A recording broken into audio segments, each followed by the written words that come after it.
Assalamualaikum warahmatullahi wabarakatuh. Halo teman-teman, bertemu lagi dengan saya pada praktikum kartografi dan penginderaan jauh. Di acara yang ketujuh ini, kita akan belajar bagaimana cara melakukan klasifikasi multispektral menggunakan software ENVI. Selamat mengikuti.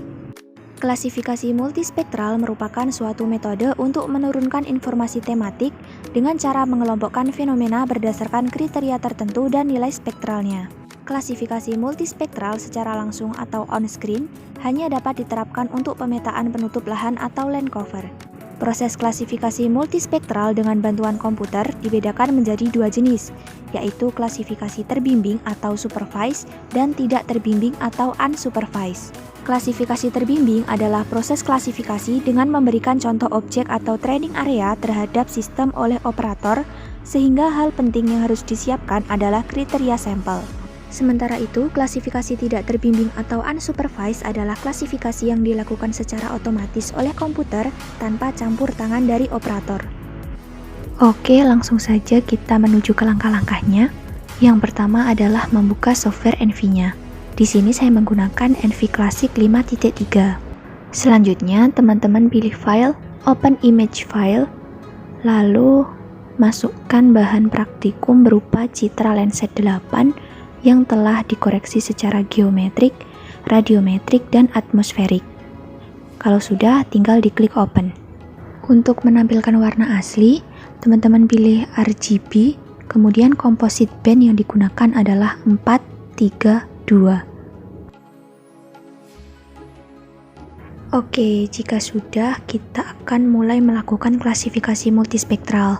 Untuk klasifikasi yang pertama, kita akan menggunakan metode unsupervised atau tidak terbimbing. Yang pertama yaitu isodata terlebih dahulu.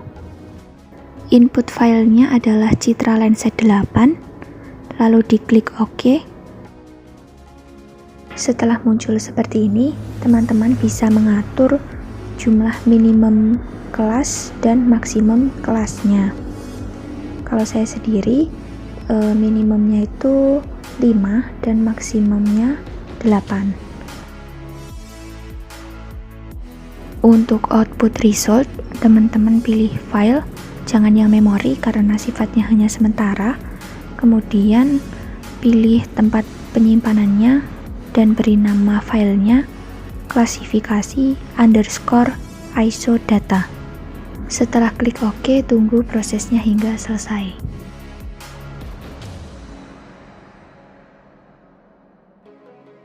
Kemudian new display dan load RGB.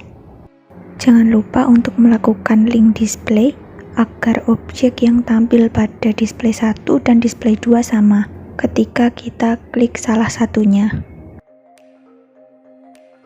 Jika sudah, kita berpindah ke menu overlay, annotation, kemudian pilih yang objek, map key, kemudian edit map key item. Pada metode klasifikasi multispektral unsupervised atau tidak terbimbing yang isodata, peran operator dibutuhkan ketika hasil klasifikasi sudah muncul atau pasca klasifikasi. Berbeda halnya dengan supervised atau terbimbing, di mana peran operator di awal atau sebelum hasil klasifikasinya muncul. Oke, misalnya ini yang warna hijau ya, atau di sini masih diberi nama kelas 2, kita bisa edit nama objeknya yang warna hijau menjadi air dalam, lalu di add item. Untuk warna biru, yaitu biru tua, menunjukkan objek air dangkal. Sedangkan warna kuning dapat diklasifikasikan sebagai vegetasi tak rapat. Sebaliknya, warna biru muda mengindikasikan objek vegetasi rapat.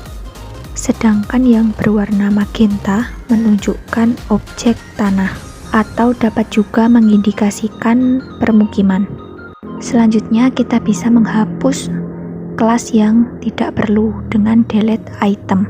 Jika sudah, klik save dan beri output file name-nya isodata_mapkey. Langkah selanjutnya kita akan melakukan klasifikasi multispektral unsupervised dengan K-means. Langkah-langkahnya hampir sama ya teman-teman, seperti yang menggunakan isodata tadi. Untuk number of class-nya saya memilih 5 seperti yang isodata. Lalu untuk nama filenya adalah klasifikasi underscore K-means.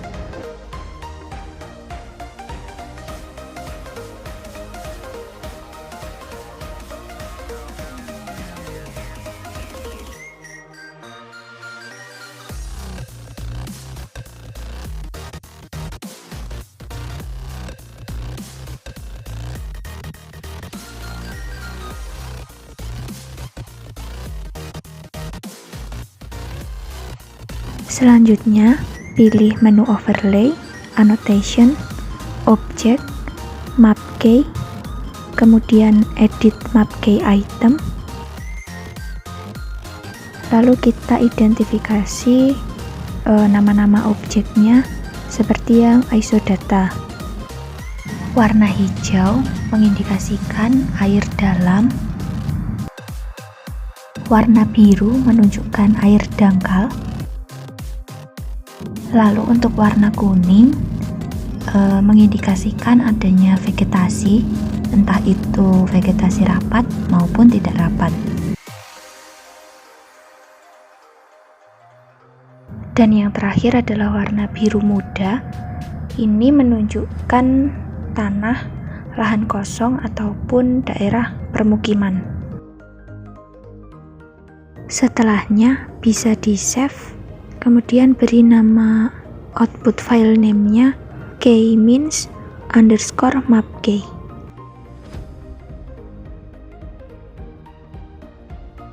Dari kedua hasil klasifikasi multispektral unsupervised atau tidak terbimbing, ada beberapa objek yang memiliki warna serupa sehingga sulit dibedakan. Misalnya air dangkal dan vegetasi tak rapat, lalu vegetasi rapat dan air dalam, kemudian tanah dan awan. Kondisi tersebut akan berdampak pada kesulitan interpretasi karena ada beberapa objek yang pada kenyataannya berbeda, namun oleh sistem diklasifikasikan sama. Oke, selanjutnya kita akan melakukan klasifikasi terbimbing atau supervised. Langkah yang pertama adalah pilih menu overlay pada citra Landsat yang natural color ya. Kemudian pilih yang region of interest. Di sini nanti kita akan mengklasifikasikan objek secara terbimbing atau tidak langsung otomatis seperti yang unsupervised tadi. Jadi peran operator di awal, bukan di akhir setelah hasil klasifikasinya keluar. Nah, untuk window saya memilih yang zoom agar sampel yang diambil nanti detail dan homogen. Dan untuk pixelnya minimal adalah 100 pixel. Jadi kalau kurang dari 100 pixel bisa mengambil ulang sampelnya. Kalau lebih dari 100 pixel tidak apa-apa ya teman-teman, malah lebih bagus. Baik, untuk region yang pertama atau ROI yang pertama, kita akan mengidentifikasi objek vegetasi. Lalu kita cari sampel yang warnanya homogen.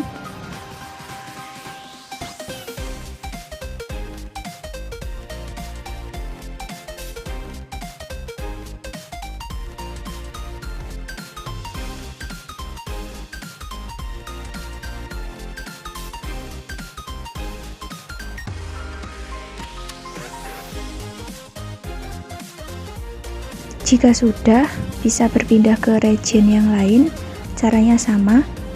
Di sini saya mengidentifikasi air dalam, air dangkal, tanah, dan awan.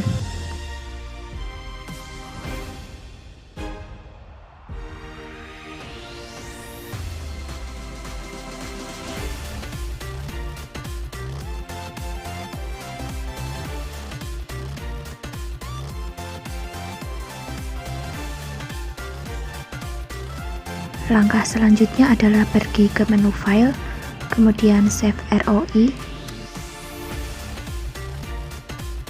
Selanjutnya select all dan klik choose untuk menyimpan filenya.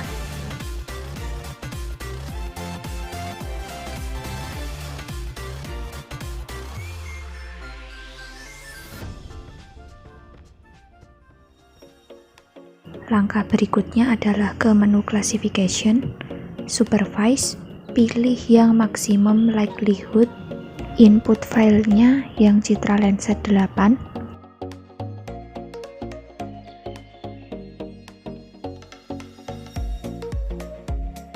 untuk nama filenya adalah max_likelihood.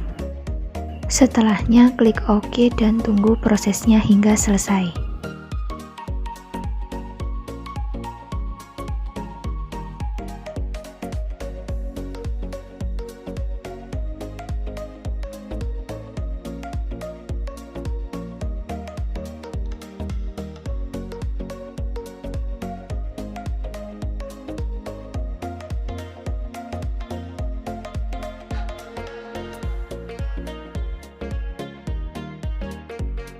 Nah, kalau sudah seperti ini, kita bisa menutup jendela yang klasifikasi multispektral unsupervised sebelumnya agar bisa lebih terfokus pada klasifikasi yang supervised.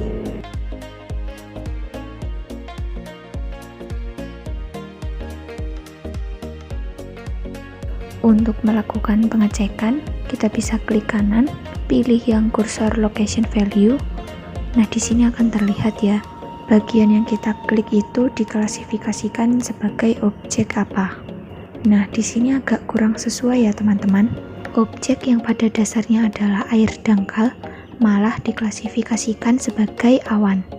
Hal itu dapat terjadi karena air dangkal dan awan memiliki warna yang hampir sama, yaitu biru cerah hampir putih. Begitu juga dengan objek vegetasi yang tampaknya belum teridentifikasi atau terklasifikasikan secara sempurna karena mungkin saya tadi kurang teliti dan kurang detail memilih lokasi yang homogen. Mungkin ini kita bisa coba lagi ya teman-teman. Nanti saya hapus dulu yang awan agar tidak terjadi kesalahan interpretasi untuk air dangkal. Langkah-langkahnya sama seperti tadi, yang membedakan hanyalah kelasnya. Kalau tadi 5, ini kita kurangi jadi 4 saja.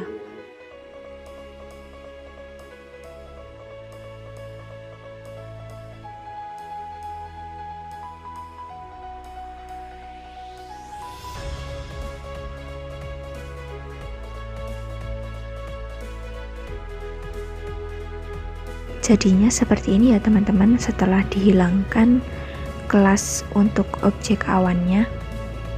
Yang mendominasi sekarang adalah warna kuning, yaitu lahan terbuka atau tanah. Dan masih terjadi kesalahan klasifikasi di mana laut yang dangkal malah terklasifikasikan sebagai objek tanah.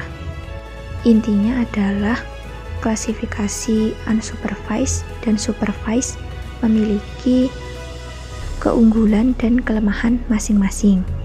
Klasifikasi supervised memang memiliki kelebihan yang mana lebih akurat karena pembagian kelasnya berdasarkan pada training sampel. Namun harus diimbangi dengan local knowledge atau pengetahuan mengenai daerah yang akan dilakukan klasifikasi multispektral. Mungkin hanya itu tutorial mengenai bagaimana sih cara melakukan klasifikasi multispektral menggunakan metode unsupervised, isodata, dan k-means, serta metode supervised atau terbimbing dengan maksimum likelihood. Jika ada kesalahan dalam penyampaian, mohon dimaafkan. Semoga bermanfaat dan sampai jumpa di video yang selanjutnya. Assalamualaikum warahmatullahi wabarakatuh.